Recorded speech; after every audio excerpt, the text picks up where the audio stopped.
Hello friends, नमस्कार। आज हम लोग पढ़ा जाएगा विजयनगर साम्राज्य, विजयनगर डायनेस्टी, और देखा जाए कि उस पर विभिन्न डिफरेंट डायनेस्टी ने शासन किया है। वहाँ पे ये भी आता है मध्यकालीन मेडिवल हिस्ट्री के अंतर्गत ही। ठीक, तो हम लोग स्टार्ट करते हैं विजयनगर साम्राज्य, विजयनगर डायनेस्टी। और इसका ड्यूरेशन अगर देखा जाए इस डायनेस्टी का, तो 1336 से 1485, 1336 टू 1485 इसका ड्यूरेशन रहा है। शुरुआत करते हैं जो बहुत ही एग्जाम पॉइंट ऑफ व्यू से बहुत ही महत्वपूर्ण होता है और एग्जाम में पूछा ही पूछा जाता है। सीधा क्वेश्चन पूछा जाता है, direct question ask in many exam. When Vijayanagar dynasty foundation, उसकी स्थापना कब हुई है? तो हुई है 1336 में, 1336। Who is the founder of Vijayanagar dynasty?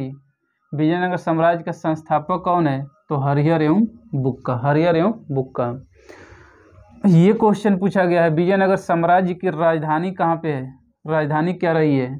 तो हम्पी। ठीक, हम्पी।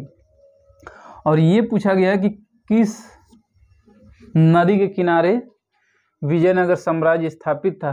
तो ये था on the bank of Tungabhadra, on the bank of Tungabhadra river. Tungabhadra नदी के किनारे है कौन? विजयनगर साम्राज्य। देखिए, जो विजयनगर साम्राज्य का शाब्दिक अर्थ होता है जीत का शहर, city of victory, city of victory, Vijayanagar साम्राज्य। जो इसकी लैंग्वेज रही है, बहुत बार एग्जाम में यह क्वेश्चन किया गया है कि what is the language of Vijayanagar dynasty? तो इसकी लैंग्वेज रही है तेलुगु। लैंग्वेज क्या है? तेलुगु। मुद्रा इसकी मनी क्या है? तो पेगोड़ा। मनी क्या है? पेगोड़ा। अब देखते हैं कि कौन कौन से डायनेस्टी विजयनगर साम्राज्य पे शासन किए हैं। तो there are 4 dynasty governs on Vijayanagar. First one Sangam वंश, संगम डायनेस्टी। सेकेंड सालू वंश। थर्ड तुलु वंश। और चौथा है आरीवीडु वंश, आरीवीडु। इन मेनी एग्जाम ये क्वेश्चन पूछा कि क्रम बताइए ना, क्रम बताइए कि सबसे पहले कौन सा वंश आया, उसके बाद कौन सा आया, उसके बाद कौन सा आया, उसके बाद कौन सा आया। तो इस तरह देखिए, संगम, सालू, तुलु, आरीवीडु। तो संसा हो गया, और तुलु का मतलब तीसरा वंश, और चौथा है कौन सा? आरीवीडु वंश। ठीक, संगम वंश का फाउंडर कौन है?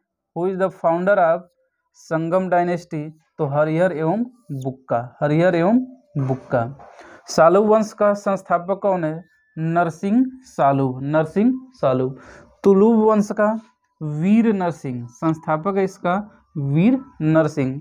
और चौथा वंश जो लास्ट वंश है विजयनगर साम्राज्य पर, आरीवीडु वंश, जिसके फाउंडर है तिरुमल। कौन है? तिरुमल। तो फर्स्ट वंश है विजयनगर साम्राज्य में संगम, दूसरा सालू, तीसरा तुलु वंश, और चौथा आरीवीडु वंश।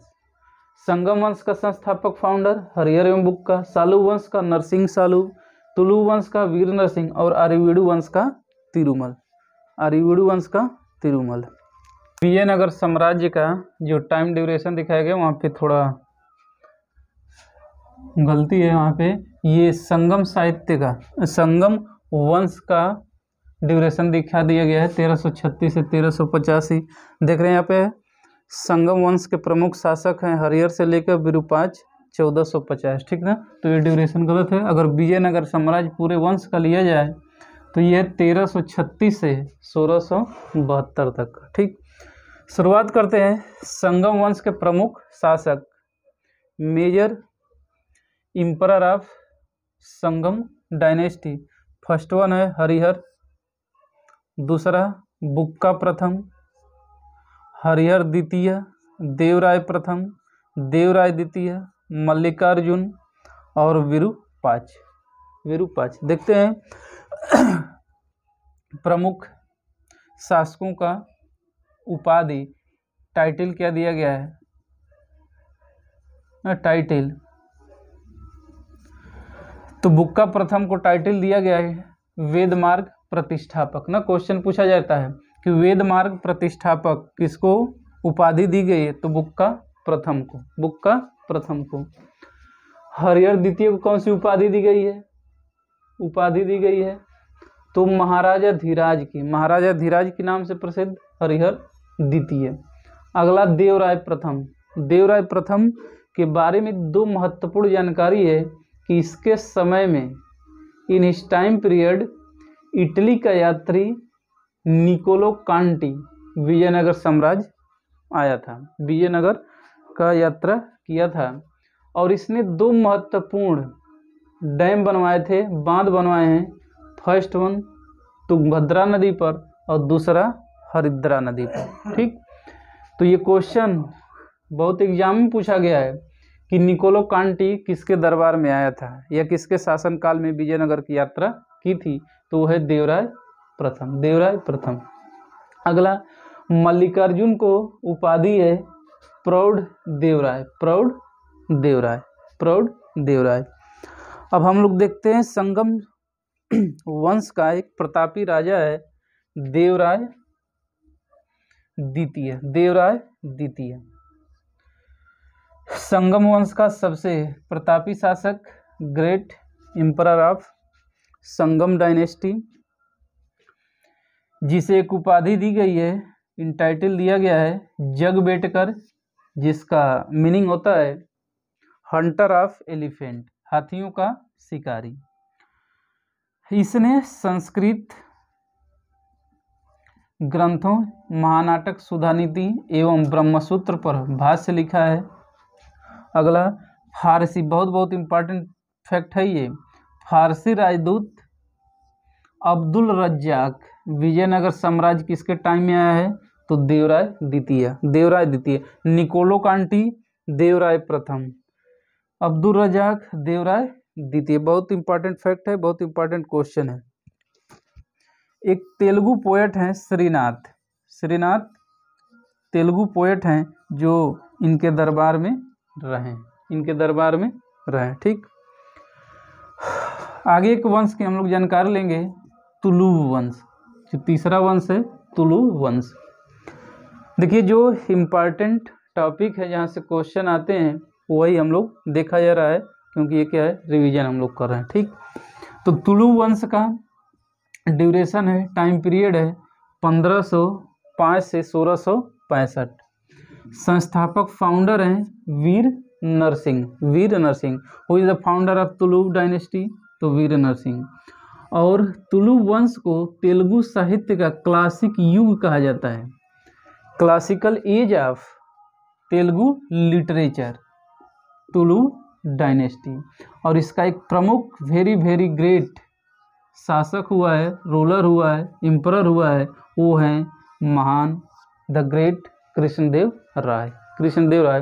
तो आइए हम लोग जानकारी लेते हैं कृष्णदेव राय के बारे में, जहाँ से हर एग्जाम में क्वेश्चन पूछे जाते हैं। देखिए तुलु वंश का जो ड्यूरेशन है 1505 से 1565, अगर 1665 बोल दिया गलत होगा, 1505 से 1565। ग्रेट रूलर कृष्णदेव राय, कृष्णदेव राय के बारे में जानकारी हम लोग लेते हैं, इन्फॉर्मेशन लेते हैं। यह शासक बना है, रूलर बना है कब, 8 अगस्त 1509 को। उपाधि इन टाइटल इसको दिया गया है, उपाधि ये लिए थे, फर्स्ट वन आंध्र भोज, दूसरा अभिनव भोज और तीसरा आंध्र पितामह। तो इनकी उपाधि है आंध्र भोज की, अभिनव भोज की और आंध्र पितामह। ठीक, तुलु वंश का सबसे ग्रेटेस्ट रूलर है कौन, कृष्णदेव राय। बाबर ने भी अपनी बुक बाबरनामा में कृष्णदेव राय के बारे में लिखा है, और इसने लिखा है कि वो भारत का सर्वश्रेष्ठ रूलर है, शासक है ना, सबसे। वो अपने पुस्तक बाबरनामा में कृष्णदेव राय के बारे में लिखा है कि वो भारत का सबसे सर्वश्रेष्ठ शासक था। अगला बहुत इम्पॉर्टेंट फैक्ट है, पुर्तगाली यात्री डोमिंगस पायस, डोमिंगस पायस या डोमिंगोस पायस कृष्णदेवराय के दरबार में आया था। इसके दरबार में तेलुगु साहित्य के, तेलुगु लिटरेचर के 8 ग्रेटेस्ट पोएट रहते थे, जिन्हें कहा गया है अष्टदिग्गज। अष्टदिग्गज, अष्ट का मतलब 8, इसलिए तेलुगु साहित्य का इसे क्लासिकल एज कहा गया है। यानी कृष्णदेवराय के टाइम ड्यूरेशन यानी तुलु वंश को तेलुगु साहित्य का, तेलुगु लिटरेचर का क्लासिकल युग कहा गया है। ठीक, आगे देखते हैं कृष्णदेवराय की रचनाएं। कृष्णदेवराय ने विभिन्न बुकों की रचनाएं की हैं, लिखा है बुक, बहुत बहुत इम्पॉर्टेंट है ये और विभिन्न परीक्षाओं में पूछा जाता है। ठीक, फर्स्ट वन है अमुक्त मल्याद, अमुक्त मल्याद, और सेकंड वन है जामवती कल्याणम, जामवती कल्याणम। और क्वेश्चन पूछने का तरीका देखिए किस तरह पूछा था ये कि अमुक्त मल्याद जो कृष्णदेवराय की रचना है वह किस भाषा में, इन विच लैंग्वेज ही राइट, तो किस भाषा में अमुक्त मल्याद, तेलुगु भाषा में, तेलुगु भाषा में, तेलुगु लैंग्वेज में। जामवती कल्याणम किस में है, तो इन संस्कृत, इन संस्कृत लैंग्वेज में लिखा ना, बहुत बार ये क्वेश्चन पूछा गया है कि जामवती कल्याणम किस लैंग्वेज में लिखी गई है, तो कल्याणम है, म है, तो समझिए किस में, संस्कृत में। अगला निर्माण कार्य, कृष्णदेवराय का निर्माण कार्य देखिए, आर्किटेक्चरल वर्क देखिए, फर्स्ट वन है हजारा मंदिर, सेकंड वन विट्ठल स्वामी मंदिर, विट्ठल स्वामी टेम्पल, और एक नगर बसाया था कौन, नागलपुर। ये भी वेरी वेरी इम्पॉर्टेंट सब क्वेश्चन है ये सब, कि हजारा मंदिर, विट्ठल स्वामी मंदिर और नागलपुर नगर की स्थापना कौन किया था, तो ये कौन किया है, कृष्णदेव राय, कृष्णदेव राय।